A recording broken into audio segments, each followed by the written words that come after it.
What's some stupid financial purchases you have seen people making and regretting later on? I've personally witnessed myself buying to $7 coffees a day for months on end instead of eating breakfast and lunch. I work for a university. I talked to a student the other day who I can't get out of my head. She has been a student since 2015. Has an undergrad and 2 masters.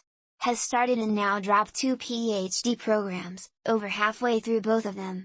Her GPA is excellent, so it's not like she is failing out or unable to complete the work.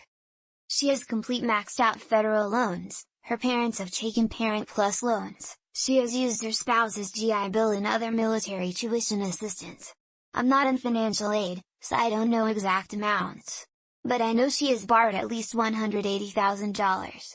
She has never worked outside of internships for her classes.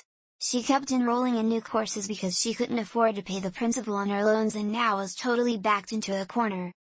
She's going to ruin her relationship with her parents when she doesn't pay the loans they co-signed on. Her husband could lose his military clearance, she has young kids. I don't know what on earth she is going to do, and to top it off, her degrees don't have any sort of licensing attached to them.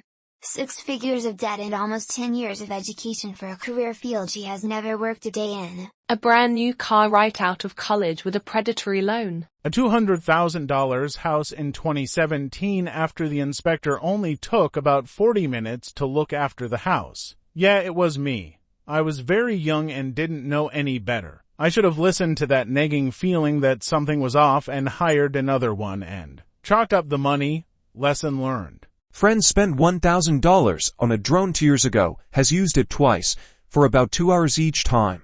I saw my cousin just announce she quit her low-paying job to be a stay-at-home parent and she's trying for her 6th child with second baby daddy who doesn't have a great job.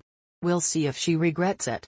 FYI, she's a trust fund baby but not a gigantic one, so she's blowing through it all without a care. Totes. Getting blonde hair and not realizing how expensive getting and staying blonde is. I'm not really sure if they are regretting it, but my neighbours, several of them actually. But they all bought Tesla Y at its peak price of $75,000 base. Now the new one is at $37K. Car loans longer than the car's warranty. I had a coworker with a fortune in losing scratchy lottos in a desk drawer. $20, $30. Expensive scratch cards, hundreds, so stoked when he'd win $1,000 or $5,000. Hated when we'd point out just how much he'd spent for that win. Timeshare Vacation Club. Big, expensive weddings. Buddy asked me for $400 to make rent. Then I heard through a mutual friend he used it to buy a 4-wheeler that same day. He definitely regretted it when I never lent him money ever again.